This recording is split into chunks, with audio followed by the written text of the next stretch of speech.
こんにちは。Xbox 専門 VTuber のたくみしーなです。今回は Xbox 様より Forza Horizon 6の製品版を発売前に先行してご提供いただき、30時間ほどプレイしてきましたので、私のプレイ映像とともに今作のご紹介とプレイレポをお届けしていきます。まずは今作の基本情報から解説していきます。Forza Horizon 6は日本を舞台にした最新のオープンワールドレーシングゲームです。過去作ではオーストラリアやイギリス、メキシコなどナンバリングごとに舞台となる国が異なるのが特徴のタイトルでもありますが、今回6作目にしてついに日本が舞台に選ばれたという形にもなっています。シリーズを1作目からずっと追いかけ続けているファンとしては、日本を舞台にしたフォルツァホライゾンをプレイできるというのはずっと夢に見続けていたようなことなので、本当に嬉しく思いますね。開発元のメッセージでは、2012年にリリースされた1作目から数えて14年間、続編の候補として毎回上位に上がっていた舞台が日本だったということもあり、ある意味では14年の歳月をかけて作り上げてきた作品でもあるとも語られています。なお6作目といえどもストーリー性を重視した作品ではないので、これまでのシリーズを触ったことがないって方でも楽しめるタイトルになっていますよ。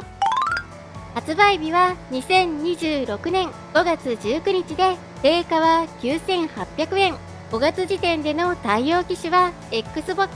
シリーズ X、S、PC、Steam となっていて、Xbox と PC では発売日初日からゲームパスに対応。ゲームパスアルティメット、もしくは PC ゲームパスに加入している方は、本作を購入することなく自由にプレイすることができます。さらに2026年の後半には PS5 でも発売されることが決定しています。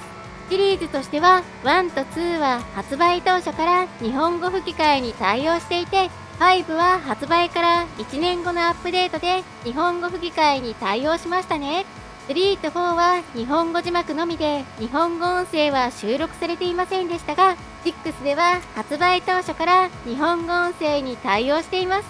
ちなみに今回の6は全機種間でのクロスプレイとクロスセーブに対応するため、他機種プレイヤーとも一緒にオンラインプレイを楽しむこともできますよ。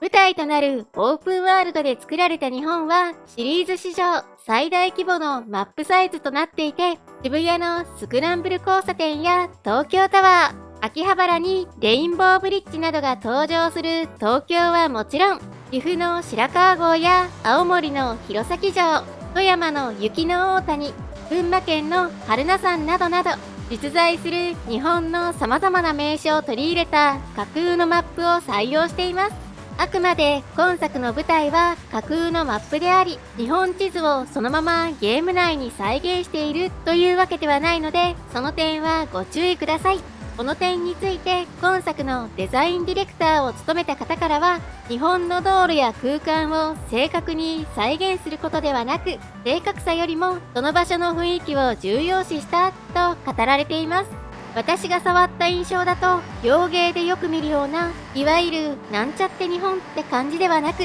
すごくしっかりと現代風の日本を走行できるっていう感じで、めちゃくちゃいいなと思いますね。特に遊んでいて感動したのは田舎の景色かな。本当に実際によく見るような感じの一軒家とか田んぼ道とか山道とかが綺麗なグラフィックでいい感じに表現されていると思います。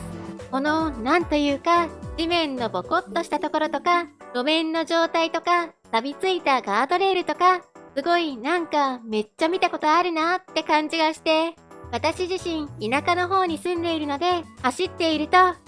うちの周りこんな感じ安心できるなーって気持ちになれますね。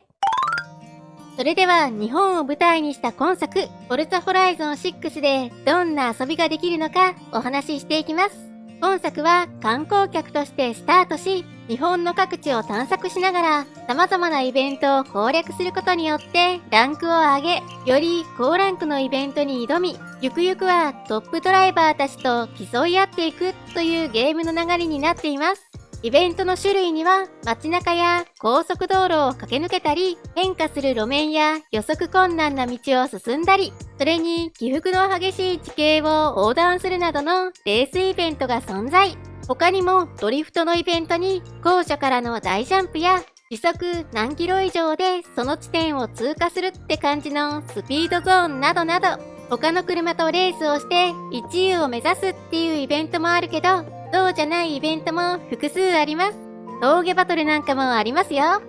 さらにランクを上げている過程では大型のショーケースと呼ばれるイベントも発生。このショーケースイベントでは巨大ロボットとのレースを楽しむことができるなど、演出が非常に凝っているレースの数々を楽しむことも可能となっています。そしてこのショーケースイベントをクリアすると、さらに上位ランクのイベントが開放されていくって感じです。もちろんそれらのレースやイベントを行うだけではなく、オープンワールド内を自由に走行し観光をしたり、収集物を探したり、美麗な景色を見つけて写真撮影をしたり、今作では様々なイベントが用意されていますし、どこに行って何をするのも自由なので、自分のペースで楽しむことができるって感じのゲームになっています。さらに日本らしいようなコンテンツとしては、東京の中で依頼主にお食事を届けるフードデリバリーのイベントも存在。こちらは指定の時間内に目的地までお届けするというメインミッション以外にも、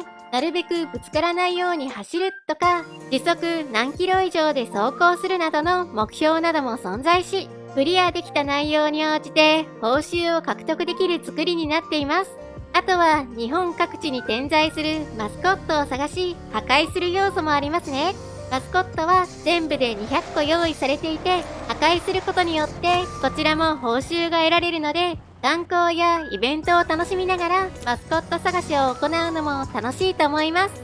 また今作には自分の家のガレージをカスタマイズできる機能も搭載。ガレージには最大4台までの車を展示することができるほか、いろんな装飾品を利用して自由に飾り付けを楽しむことができます。さらにこちらのガレージは作るだけではなく、オンライン上に公開することもでき、他のプレイヤーが作成したガレージに遊びに行くことも可能となっています。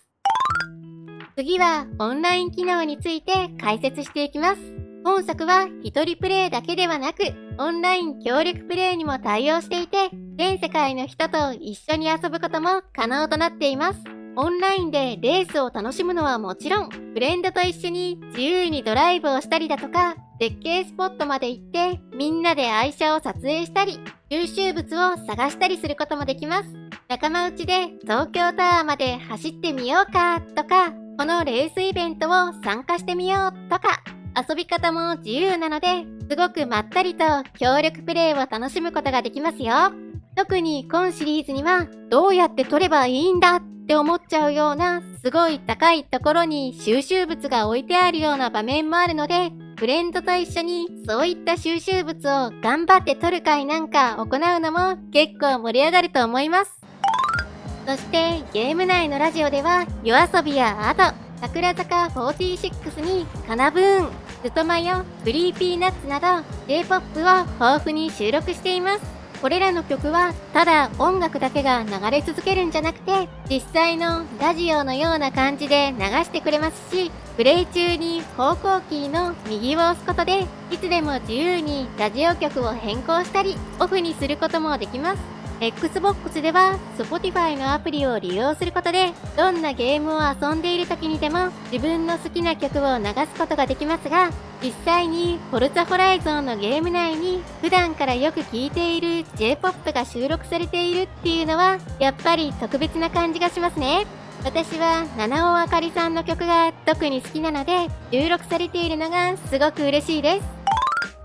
次はおすすめの設定についてです。ある程度プレイしていると、マップ画面を開いた時にいろんなアイコンが表示され、ごちゃっとしていて何が何だかわからない。どのイベントが終わっていて、どのイベントが終わっていないのかがわかりづらいって思われる方ももしかしたらいるかもしれません。一応クリアしたイベントにはトロフィーマークがつくのですが、稀にアイコン同士が被っていてトロフィーが見えないところとかもあるんですよね。これは基本設定ではほぼ全てのアイコン表示がオンになっているため、クリアしたイベントも未クリアのイベントもその全てが表示されてしまっていることが原因です。マップ画面表示中は RB を押すことでフィルターを変更できるので、このマップフィルター画面から一度全てのチェックを外し、その後下の方にある未完了のイベントの項目にチェックを入れることによって、まだプレイしていないイベントやスターを3つ取れていないイベントのみをマップ上に表示させることができます。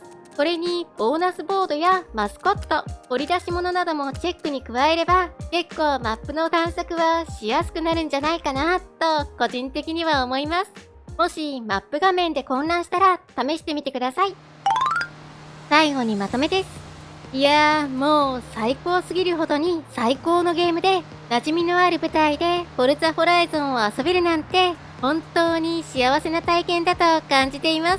シリーズの経験者はもちろんですが、とにかくシリーズ未経験の方や、そもそもレースゲームをそんなに遊ばないって方にこそ触ってほしい作品だと思いますね。本作では自身の運転技術に合わせて難易度をとっても細かく調整することができるのもポイントの一つで、レースゲームはすぐに激突しちゃったり、まっすぐ運転できないから苦手という方向けに運転自体を簡単にするアシスト機能が用意されていますし、レースの方でも CPU プレイヤーの強さをいつでも調整することが可能になっています。車のゲームってレースを楽しんだり、スピードを出して走ったりなど、運転技術がないと楽しめないかもと思われている方もいるかもしれませんが、今作はただゆっくりまったりと観光気分で走るだけでも楽しいですし、ガードレールや草木などを破壊し、道なき道をはちゃめちゃに走るのも、崖の上から猛スピードで転落したりするのも自由。そこにペナルティなどはなく、むしろ破壊行為や大ジャンプによって経験値を取得することができるため、とにかく縛られることが少なく、こう遊びたいっていう衝動のままに思いついた運転ができちゃうのが今シリーズのいいところでもあると思います。今作は発売日初日からゲームパスに対応し、プレイすることができるので、これまでのシリーズは触ったことがないだとか、車のゲームは進んで触らないかもって方も、ぜひゲームパスアルティメットおよび PC ゲームパスに加入されているのでしたら、一度まずは先入観や苦手意識などを持たずに触ってみてほしいなと思います。車を運転するゲームってこんなに楽しいんだって感じられるんじゃないかなと思いますよ。私自身運転は好きだけど、車の車種については全然詳しくなくて、特にこだわりのメーカーとかもないんですけど、それでも今シリーズはものすごく好きですし、遊んでいてとっても楽しいです。仲間内で遊ぶのもいいですし、もちろん一人でも楽しくプレイすることができるので、ぜひ多くの方に遊んでみてほしいです。ということで今回はフォルツァホライゾン6のご紹介およびプレイレポをお届けしました。私のチャンネルでは今後も Xbox の最新情報や製品紹介、それにレビューなどを行っていきます。よかったらチャンネル登録と高評価していただけるとすごく嬉しいです。それと X の方でも情報発信しているのでフォローしてね。それではまた次回の動画でお会いしましょう。またねー。